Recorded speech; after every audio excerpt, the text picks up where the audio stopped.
بسم اللہ الرحمن الرحیم قال النبی صلی اللہ علیہ وسلم الدعاء سلاح المؤمن۔ دیکھو میرے بھائیوں، یہ زلزلے کے بارے میں ہم سنتے ہیں،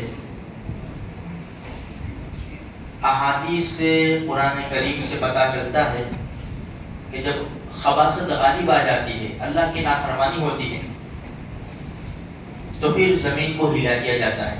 دیکھو قرآن کریم ایک جگہ کیا کہتا ہے، وَلَوْ أَنَّ أَهْلَ الْقُرَىٰ آمَنُوا، اگر بستی والے ایمان لے آتے، وَاتَّقَوْا، اور پرہیزگاری اختیار کرتے، تقوی اختیار کرتے، اللہ سے ڈرتے، لَفَتَحْنَا عَلَيْهِمْ بَرَكَاتٍ مِّنَ السَّمَاءِ وَالْأَرْضِ، تو ہم آسمان و زمین کی برکتیں کھول دیتے ان کے اوپر۔ اگر ایمان لاتے اور تقوی اختیار کرتے، پرہیزگار بن جاتے، گناہوں سے اپنے آپ کو بچاتے، ہم کیا کرتے ہیں، آسمان اور زمین کی برکتیں کھول دیتے۔ لیکن قرآن آگے کیا کہتا ہے، وَلَٰكِن كَذَّبُوا، لیکن انہوں نے جھٹلایا، فَأَخَذْنَاهُمْ بِمَا كَانُوا يَكْسِبُونَ، تو پھر ان کے گناہوں کی پاداش میں ہم نے پکڑ لیا ان کو۔ جو گزری ہوئی قومیں ہیں ان کے واقعات قرآن کریم میں تفصیل سے موجود ہیں، اس سے زیادہ تفصیل حدیثوں میں ملتی ہے۔ تو خیر کہنے کا مقصد یہ ہے میرے بھائیوں کہ جب خباثت غالب آ جاتی ہے اور عیاشی بدماشی، جیسے گزشتہ کل ہم نے سنا کہ اللہ کے رسول صلی اللہ علیہ وسلم سے پوچھا گیا کہ زمین کیوں زلزلے آتے ہیں، دھسا دی جاتی ہے، فرمایا گانے والیاں اور باجے عام ہو جاوے اور شراب کثرت سے پی جانے لگے تو پھر زمین کو ہلا دیا جاتا ہے۔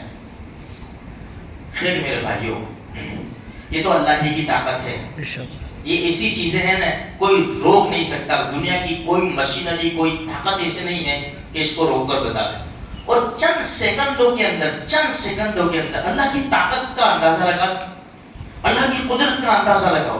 دیکھو مثال، بھئی یہ رشیا اور یوکرین، جب جنگ چلی رشیا نے کیا دعوے کیے تھے، 1 سال ہو گیا ابھی تک یوکرین کو ختم نہیں کر سکا، ایک مثال، اس نے دعوے کیے تھے ہم چند دنوں کے اندر یہ کر دیں گے، وہ یہ دنیا ہے، یہ دنیا کی چھوٹی موٹی طاقت ہے۔ اب ان کے سامنے اللہ کی طاقت کا اندازہ لگاؤ میرے بھائیوں، چند سیکنڈوں کے اندر ہزاروں کو موت کے گھاٹ اتار دیتا ہے۔ ایک میزائل کتنا کام کرے گی، لیکن اللہ تبارک و تعالیٰ کا ایک چھوٹا سا حکم، زمین ہل جاتی ہے، 1 سیکنڈ کے اندر، 5 سیکنڈ کے اندر ہزاروں بلڈنگیں زمین دوز ہو جاتی ہے۔ تو یہ اللہ کی طاقت اور قدرت ہے۔ اب اللہ کو منانا ہے، اللہ کو منانا ہے۔ دیکھو میسج تو بہت چل رہے ہیں کہ بھائی جس نے کہا تھا کہ ترکی میں زلزلہ آئے گا، اب وہ کہہ رہا ہے کہ انڈیا میں بھی آئے گا، سب کچھ ٹھیک ہے اپنی جگہ کے اوپر ان کی باتیں، لیکن ہماری نگاہ کہاں ہونی چاہیے، اللہ کی ذات کے اوپر۔ ہم اللہ سے تعلق قائم کریں، اس لیے سب سے بڑا ہتھیار مسلمانوں کو جو ملا ہے نا وہ دعا، الدعاء سلاح المؤمنین۔ دعا سے تقدیریں بدل جاتی ہے میرے بھائیوں، تقدیریں بدل جاتی ہے دعا سے۔ دعا مومن کا ہتھیار ہے، دعا عبادت ہے، دعا مغز ہے، اور ہم نے بارہا وہ حدیث سنی، نبی کریم صلی اللہ علیہ وسلم نے ارشاد فرمایا ہے 3 باتیں، اپنے مال کی حفاظت کرو زکات کے ذریعے، اپنے بیماروں کا علاج کرو صدقے کے ذریعے، اور اچانک آنے والی مصیبتوں کا علاج کرو دعاؤں کے ذریعے۔ ہمارا معاملہ الٹا ہے، ہمارا معاملہ بھائی بیماروں کا علاج کرو صدقے کے ذریعے۔ ہم صدقہ کب کرتے ہیں، جب انسان اچھا خاصا بیمار ہو جاوے، ہاسپٹل میں ایڈمٹ ہو جاوے، 50-60 ہزار روپے خرچہ ہو جاوے، ایک بکرا کاٹنا ہے، یہاں ایک بکرا صدقہ کرنا ہے۔ اللہ کے بندے ٹھیک ہے اچھی بات ہے، یہ کام پہلے کرنا تھا،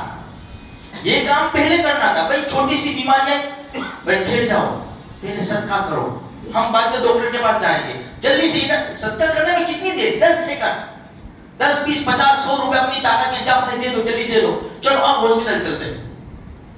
کیوں؟ الصدقہ ترد البلا، ہو سکتا ہے بڑی مصیبت ہو، جیسے صدقہ گیا اللہ نے وہ مصیبت کو دور کر دیا.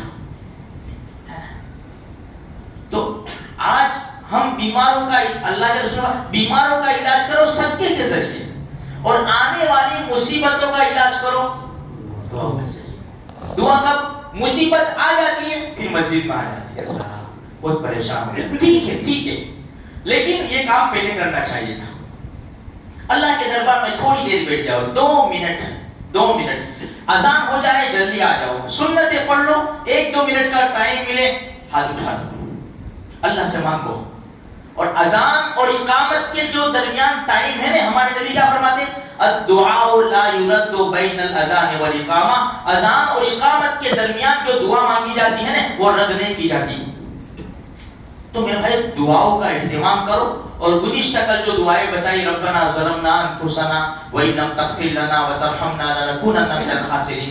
دوسری دعا لا الہ الا انت سبحانک انی کنت من الظالمین. پھر ایک دعا نوح علیہ السلام کی, وَإِلَّا تَغْفِرْ لِي وَتَرْحَمْنِي أَكُن مِّنَ الْخَاسِرِينَ. اللہ اگر تو نے معاف نہ کیا, رحم نہ کیا, ہم نقصان اٹھانے والوں میں سے ہو جائیں گے. خوب دعائیں کرو, صدقے کرو. ہماری نظر اللہ کی ذات کی طرف رہے میرے بھائیوں. اللہ کی ذات سے امید ہے کہ اللہ کا غصہ ٹھنڈا ہوگا اور ہم اللہ کی طرف رجوع ہوں گے نا تو اللہ کی رحمتیں برسے گی انشاءاللہ ثم انشاءاللہ. خدا نہ کرے جو مصیبت پریشانیاں, اللہ سب سے حفاظت کر دے گا انشاءاللہ. اللہ مجھے آپ کو سارے مسلمانوں کو کہیں سنی باتوں پر مل کر عمل کرنے کی توفیق عطا فرمائے.